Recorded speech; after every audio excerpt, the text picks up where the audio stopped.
이 실적 발표 기업 체크해보러 가시죠. 일단 첫 번째로 이 나이키가 어제 장 끝나고 실적 발표를 한 기업인데 당연히 다우 30에 있는 기업이고 의류 기업 중 대장주니까 상당히 중요하게 볼 필요가 있습니다.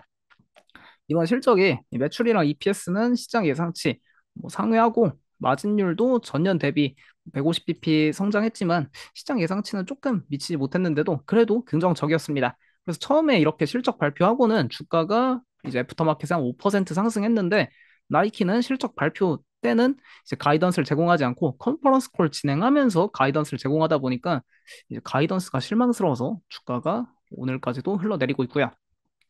그리고 2024 회계년도, 현재 회계년도 진행하고 있는 게 나이키 2024 회계년도인데 다음 분기까지가 2024 회계년도입니다. 연간 매출 성장이 1% 성장할 것이다.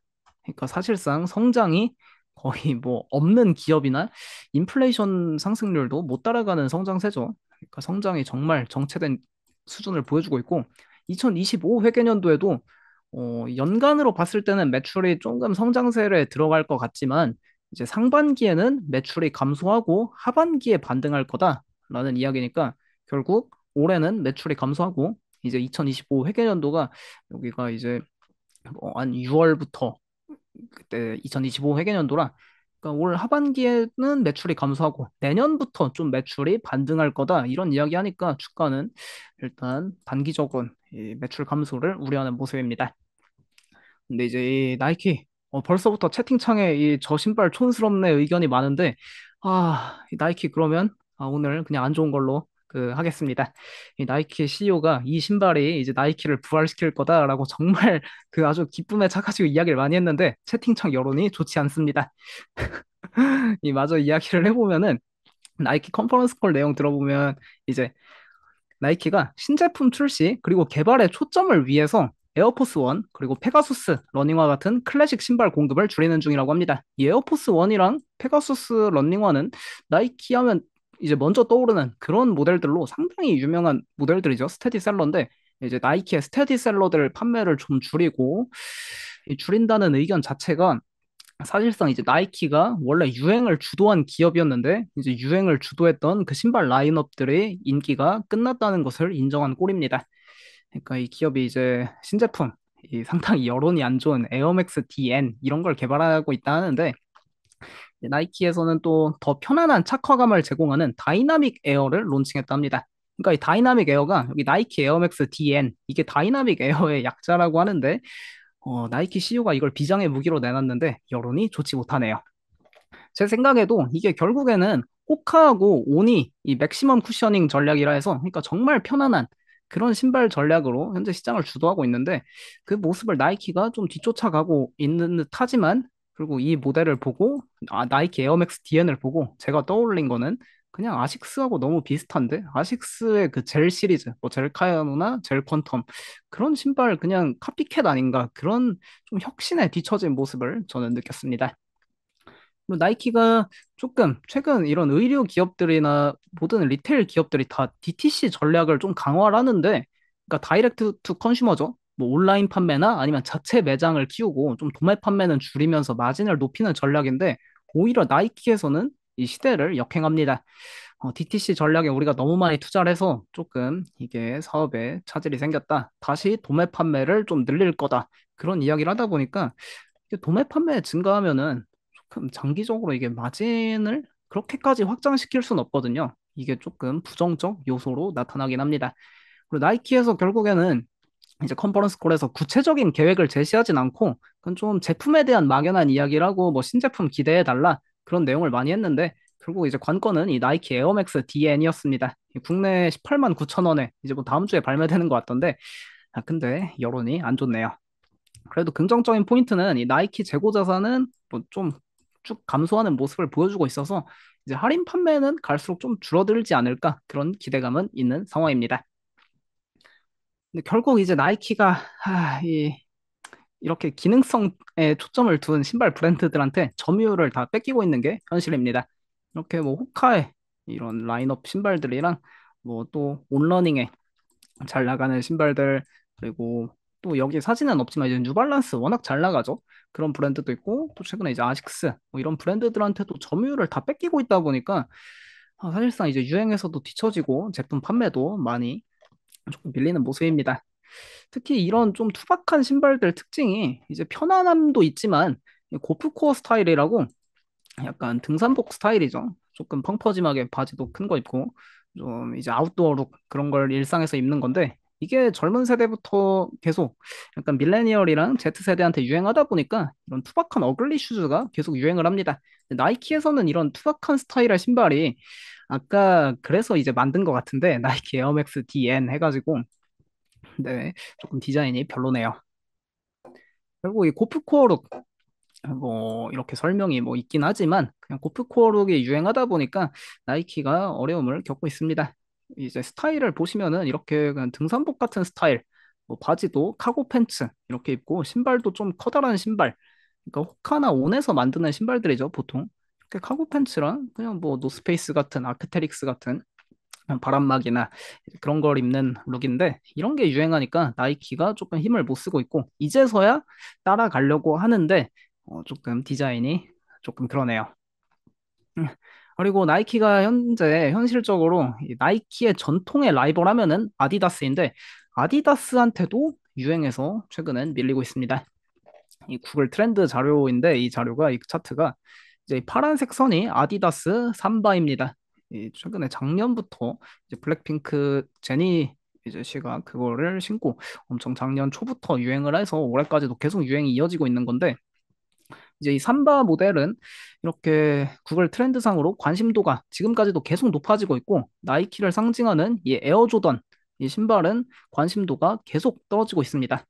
어떻게 보면 이런 게 또 지난번에 이제 올드머니 뉴머니로 그런 스타일과도 차이 나는데 이 약간 이 나이키 에어조던 하면은 진짜 뉴머니룩의 상징이죠. 이제 벼락 부자들의 상징이다 보니까 이런 것도 관심이 자꾸 멀어지는 참 아쉬운 모습입니다.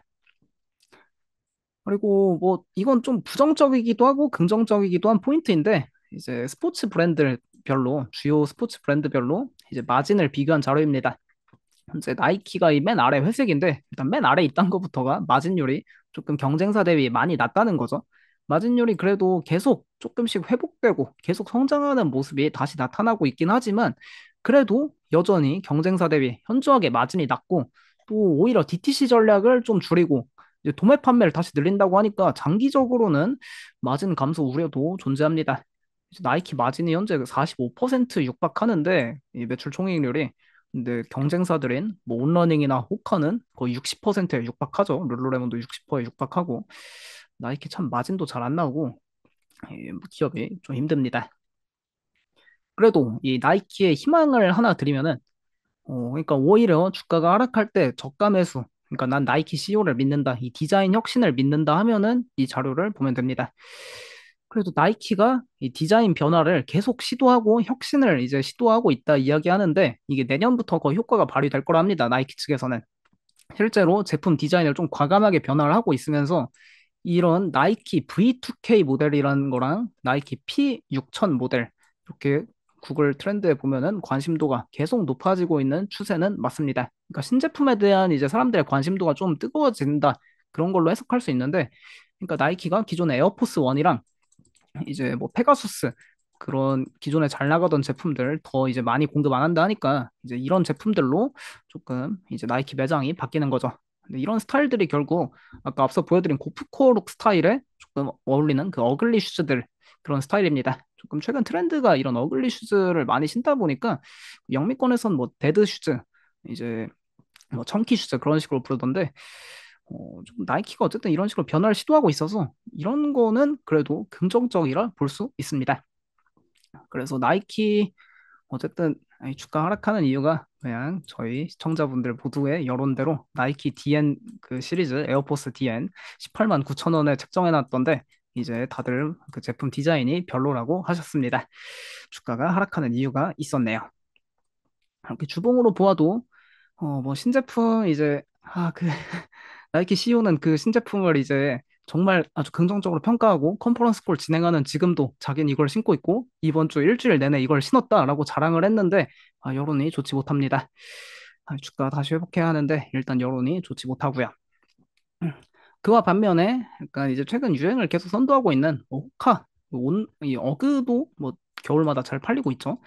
데커스 아웃도어 S&P 500 편입도 됐고 어제도 사상 최고가 기록했는데 오늘 나이키 여파로 주가 소폭 하락 중에 있습니다. 온러닝도 오늘 이제 나이키 여파로 주가가 소폭 하락하고 있고 온러닝은 지난번에 실적이 상당히 실망스러웠는데 오히려 이번이 진짜 마지막 저가 매수 기회다 뭐 그런 건지 이 주가가 금방 다시 회복했습니다. 결국 유행을 주도하는 브랜드들이라는 게 증명되고 있고요. 근데 이렇게 글로벌 주요 스포츠 브랜드별로 YTD 기준 주가 수익률을 보면은 이제 YTD는 1월 1일부터 오늘까지 주가 수익률입니다. 보시면 나이키가 마이너스 5%로 가장 낮고, 근데 오늘 하락하면 더 하락하겠죠. 이제 아디다스가 9% 상승, 뭐 데커스 아웃도어 41%, 온러닝 33%, 아식스가 62%로 1위인데, 아식스가 이 1위를 하는데 그 인사이트가 있습니다.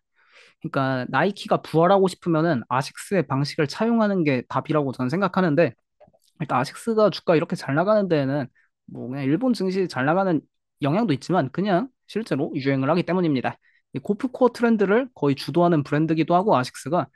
그리고 아까 아디다스 삼바 그 이제 테니스 슈즈 같은 아디다스 삼바랑 그 이제 삼바 가젤 그좀 최근에 잘 나가는 아디다스 스니커즈들이 이 아디다스 테라스 라인인데 이런 스니커즈 제품들 유행도 조금 점점 이 오니츠카 타이거 이것도 아식스에서 갖고 있는 브랜드인데 조금 경쟁을 이제 위협하고 있더라고요 아디다스를. 그러다 보니까 이 기업이 잘 나가는 건데 이 기업도 과거에 정말 이제 나이키처럼 망해가던 시절이 있었습니다. 근데 부활을 하게 된 계기가 디자이너를 이제 잘 나가는 디자이너를 영입했기 때문인데 결국 의류 기업에서 가장 중요한 건 디자이너입니다. 그러니까 뭐 의류 기업에 뭐 팬심 그런 거 다 필요 없습니다. 그냥 이제 케이스 스터디 사례로 아식스와 키코 코스타디노브 이 사례인데 키코 코스타디노브라고 이분이 상당히 잘 나가는 디자이너입니다.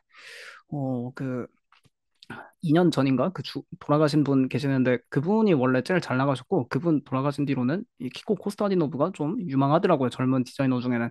그 2년 전에 그 오프화이트 그 브랜드 론칭하고 LVMH 남성 디렉터였던 갑자기 이름이 떠오르지 않습니다. 그 흑인 분 계셨는데 디자이너 루이비통 남성 수석 디렉터 그분이 그 암으로 돌아가시고 그 다음에 이제 이분이 제일 잘 나가시는데 이제 아식스에서 이 키코 코스타디노브와 협업을 시작하고 이분이 아식스 신발 디자인을 시작하면서 이제 아식스가 부활을 한 겁니다. 그러니까 아식스라는 이 브랜드 자체가 사실 정말 촌스럽고 투박했던 제품인데 이 키코 코스타디노브랑 협업한 제품들 막 가격 200만 원에 리셀가 이렇게 형성될 정도로 과거 나이키가 잘 나갔던 그 루트를 따라가고 있는데 이 키코 코스타디노브 하면은 이분이 진짜 아주 레전드 디자이너로서 현재 계속 설명드린 이 고프코어룩을 창시하신 분입니다, 사실상. 이분이 과거 2021년에 대한민국 동묘시장에 방문해서 이제 한국의 아재 패션에서 영감을 받았다. 라면서 본인 이제 그 유럽 돌아가서 그 이제 그 패션쇼 컬렉션을 이제 출시를 했는데 이렇게 본인 인스타그램에 올리셨죠. 한국의 아재 패션, 이 알록달록한 그 등산복 입고 항상 이 벨트, 배바지하고 이 정말 스타일이 아주 형형색색이죠.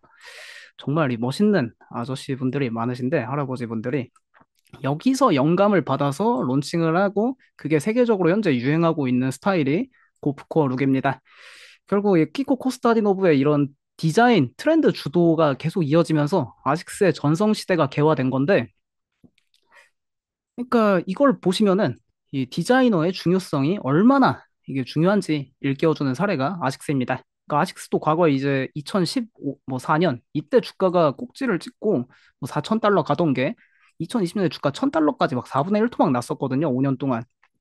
근데 2020년부터 이 아식스하고 키코 코스타디노브하고 본격적으로 손을 잡으면서 이제 협업을 개시하고 현재 주가가 뭐 1,000달러였던 게 7,000달러까지 이렇게 4년 동안 상승을 했습니다. 그러니까 나이키도 결국 가장 중요한 거는 아까 에어맥스 DN 뭐 그거 다들 별로라고 하는데 이제 나이키 CEO는 진짜 너무 좋다라고 이야기하지만 결국에 나이키가 이제 트렌드를 쫓는 게 아니라 트렌드를 주도하는 디자이너 영입이 필요합니다.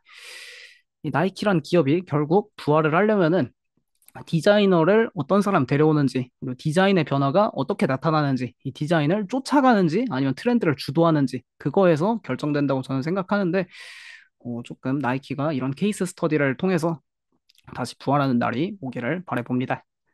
근데 오늘 또 나이키 투자 의견들 많이 업데이트 됐는데 부정적인 이야기도 있고 긍정적인 이야기도 있습니다. TD 코엔에서는 투자 의견 중립의 목표 주가도 91달러로 하향 조정했는데 이제 2025 회계년도 상반기 매출 감소 언급은 주식 밸류에이션과 컨센서스 추정치에 압박을 가할 것이다. 나이키는 제품 사이클이 덜 견고하고 아디다스의 경쟁 압력이 커졌던 2017년과 2018년에 PER이 19배에 달하는 어려움을 겪었었다. 경쟁 환경과 현재 채널 역학이 우리가 기억하는 것보다 더 어려운 상황이지만 주가는 여전히 2026 회계년도 예상 PER에 22배에 거래되고 있다. 라면서 나이키가 여전히 너무나도 고평가받고 있다라는 악담을 퍼부었습니다. 이렇게 PER 박스권으로 보면은 최근 10년치 거의 한 평균 수준에 있는 것 같은데 그래도 PER이 더 내려가야 한다라고 TD코안에서는 평가하고 있고요. 반면에 이제 번스타인에서는 투자 의견 비중 확대 제시하고 목표 주가 125달러 제시하면서 나이키의 혁신 부족은 올해 나이키의 가장 큰 논란거리였으나 이제 마침내 혁신이 다가오고 있는 것 같다. 이 에어맥스 DN 이거 3월 26일이니까 다음 주에 출시하는 겁니다. 에어맥스 데이 2024년에. 이게 혁신이라고 이제 번스타인에서 평가하는데 저희 시청자분들은 이 신발 왜 저렇게 만드냐 다 그런 말씀하셨는데 이제 번스타인에 따르면은 나이키가 올림픽 이벤트, 그리고 마케팅, 그리고 올 가을 러닝 전문 분야로 복귀 등 강력한 파이프라인을 보유했다. 2025 회계년도 실적 하향 조정에도 불구하고 성장과 재평가를 주도할 강력한 혁신 주기로 돌아갈 것이다. 나이키의 장기 전망에 더욱 낙관적이게 됐다. 라면서 이 나이키 신제품 라인업 혁신으로 인해서 이제 오히려 저가 매수에 나서야 한다. 그런 이야기를 펼치는 쪽도 있었습니다. 개인적으로는 이제 나이키가 사실상 더 나락으로 갈 일을 보다는 조금 그래도 제품 혁신을 이제 제품 디자인을 과감하게 변화하면서 뭐 긍정적 영향이 있을 거라고 생각을 하는데 근데 이 여론이 좋지 못하네요. 이 가격은 18만 9천 원에 팔면은 안 되나 봅니다.